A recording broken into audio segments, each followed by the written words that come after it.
You all learn about crop circle. Crop circles, now we're going to come into a field of information that might be a little difficult for some people. That is the field of information that says we may not be alone out there.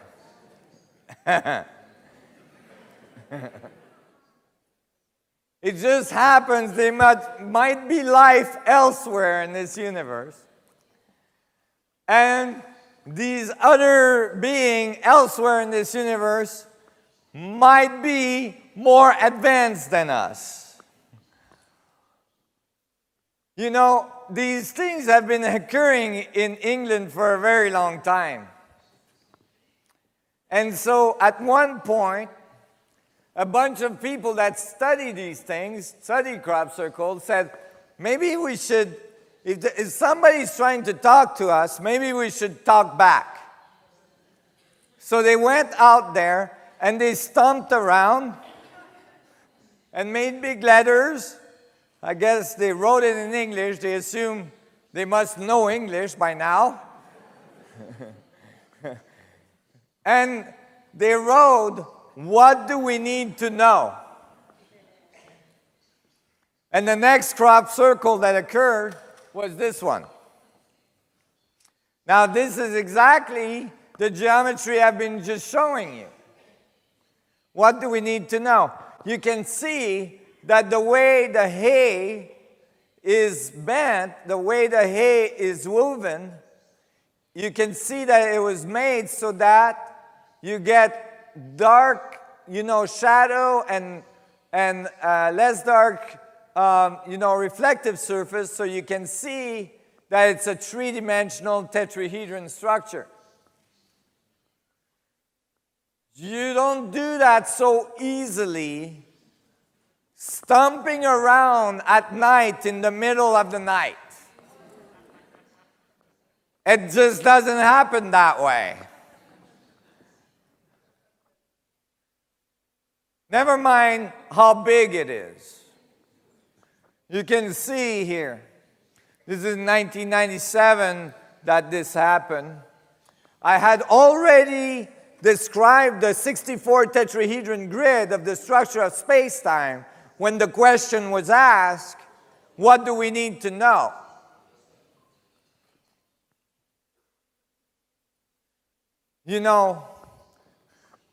Imagine that you were an advanced civilization out there and you found a planet like ours. Remember how I was saying that we have a limited amount of time to get off the surface?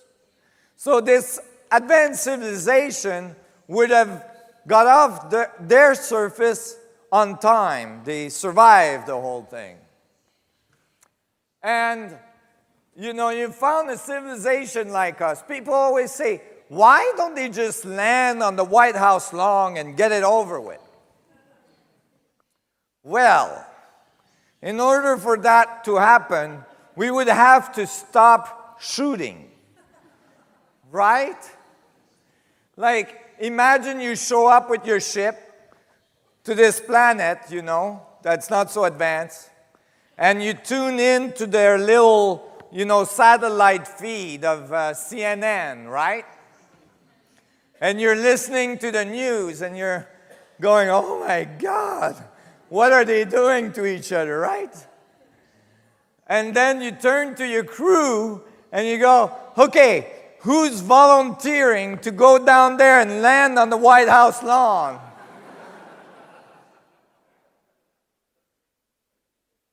You'd get the guy who's in the corner, he's like, well, I have an appointment at the dentist on the other side of the galaxy. I'm sorry, I cannot go.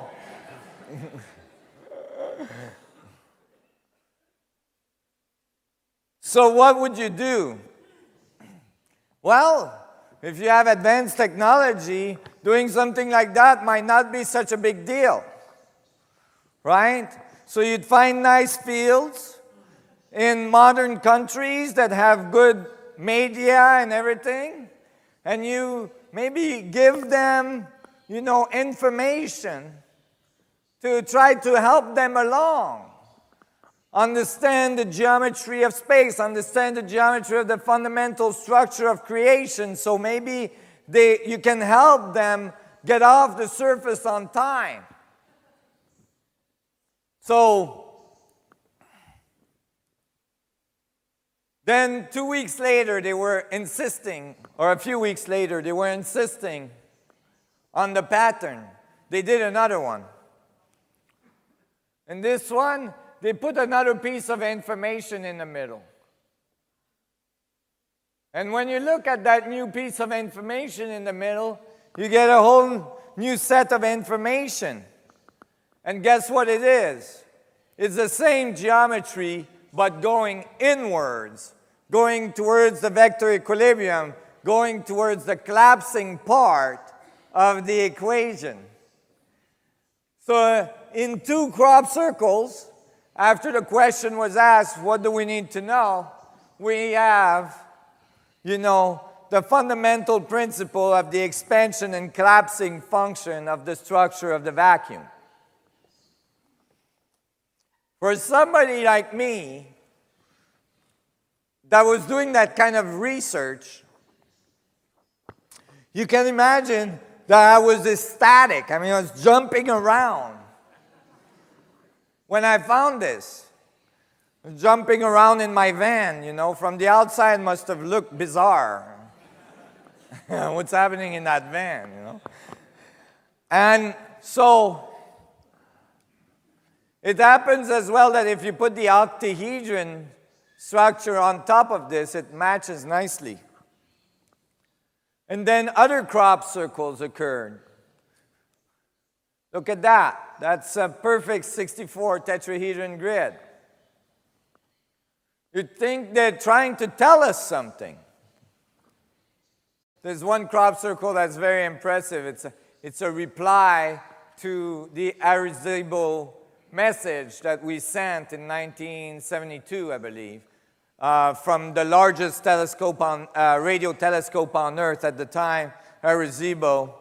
And, Carl Sagan and a bunch of other scientists put this message together that it's like a time card, it's like a binary code that says we're made like this, and we have like this table of elements and all this. And this crop circle showed up, anyway, near a radio telescope in England with the reply.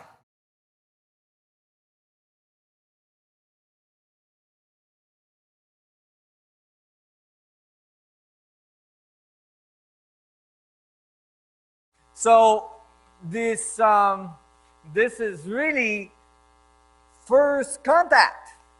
This is them talking back. Are we listening?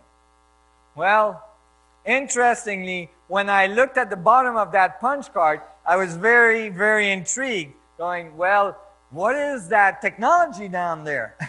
I'd like to know. Maybe it works with what I'm doing. And sure enough, you see, but you can't do anything with it because it's so low resolution. The code is so simple.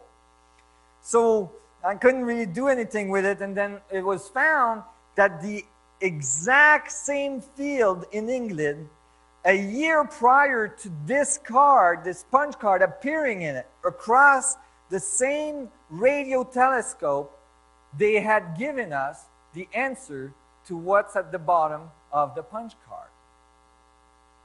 The exact same geometry. They had given the answer before we asked the question. The same radio telescope with the same security guards and all this. They didn't see nothing. And this, again, is a beautiful fractal division of space based on tetrahedral arrays. Again, here we see singularity, boundaries formation, and then duplication of the boundaries with radial expansion in a tetrahedron array. Dans un tor, l'énergie arrive par une extrémité, circule autour du centre et ressort par l'autre extrémité. Un tor est équilibré. Ces dynamiques toroïdales sont visibles à différents niveaux. L'un d'entre eux est le niveau galactique. D'énormes structures tournoyantes composées de milliards d'étoiles. Généralement, cela ressemble à de grands bras de galaxies qui se retournent et qui se caractérisent par des tourbillons qui partent du centre et s'étendent jusqu'au bord du halo galactique qui les entoure. Of the galactic halo that surrounds them. Stars Les étoiles quittent le disque galactique pour arriver dans le halo, descendent dans les tourbillons et repartent en arrière de nouveau. and back out again. Ces formes élaborées apparaissent mystérieusement dans les cultures de céréales, de telle manière que les tiges sont couchées, mais pas coupées. Bien sûr, il y a eu de fausses versions, mais celles réalisées par la main de l'homme sont grossières en comparaison avec la majorité de ces élégantes créations. Les blagueurs ont-ils pu créer l'ensemble des 5000 formes répertoriées? Voici des versions bidimensionnelles qui semblent révéler le Thor en 3D.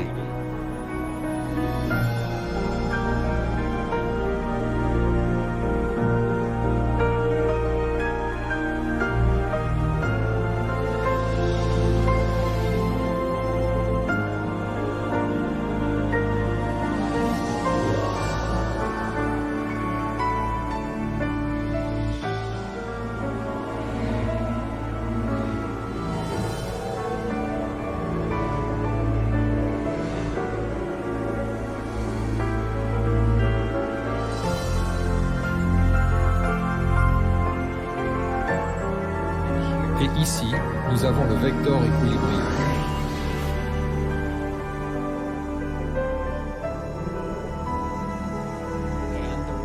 Et la forme correspondante de 64 unités d'énergie que nous avons vues encodées dans les arts de tant de cultures anciennes.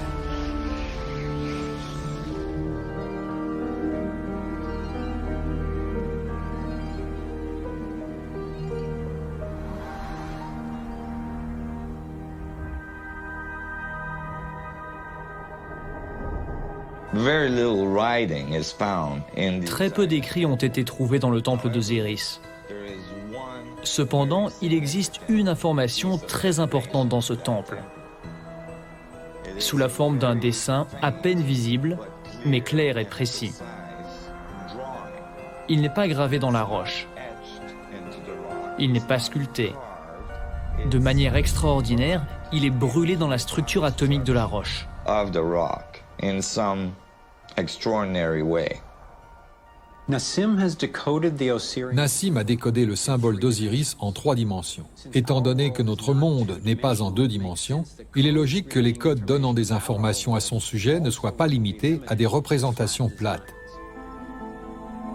Sa version tridimensionnelle du symbole d'Osiris commence par le vector équilibrium, un champ de force parfaitement équilibré, avec 12 lignes d'énergie égales qui rayonnent.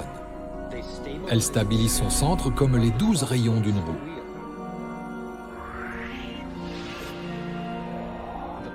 Le modèle primaire du flux d'énergie équilibré autour de cette structure est le Thor.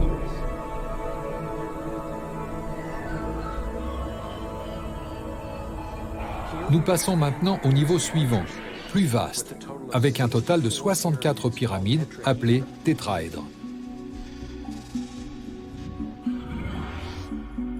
Si nous plaçons des sphères dans la représentation du champ d'énergie toroïdal entourant chacune des pyramides, et que nous écartons les pyramides,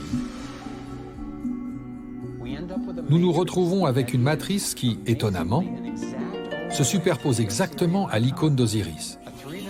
Un modèle en 3 dimensions de celui brûlé dans le mur du temple égyptien il y a des milliers d'années.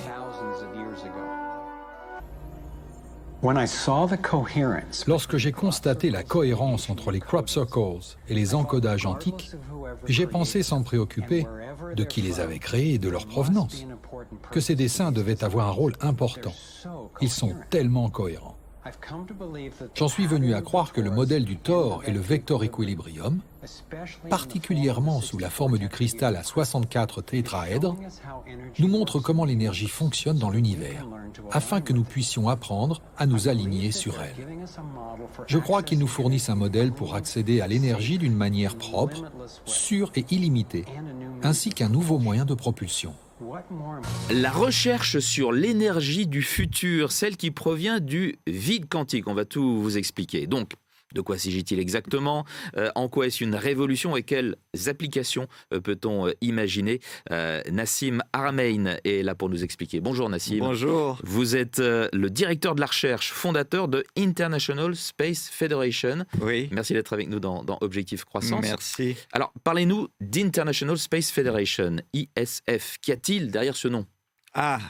C'est une agence spatiale qui est basée sur 35 ans de recherche, qui décrit la structure du vide quantique en relation avec les champs gravitationnels. Nous avons trouvé des relations entre les deux. Vous allez me dire, c'est quoi les fluctuations du vide quantique? Expliquez simplement, si vous pouvez. Oui, c'est quelque chose qui a été trouvé au tout début de la physique quantique par Max Planck. Et c'est un champ d'énergie qui est présent à la base de la physique quantique, à la base des atomes, des nucléides d'atomes. Et c'est un champ qui n'est pas très compris et nous avons fait une exploration de cette relation avec les théories d'Einstein.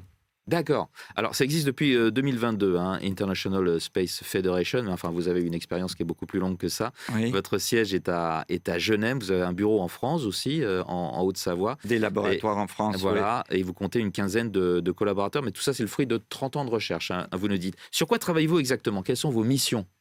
Alors, nos missions, c'est d'éduquer la population à propos de ces découvertes qui ont été faites dans la théorie de l'unification de la physique et aussi les applications possibles qui pourraient être amenées à l'humanité pour transformer nos vies.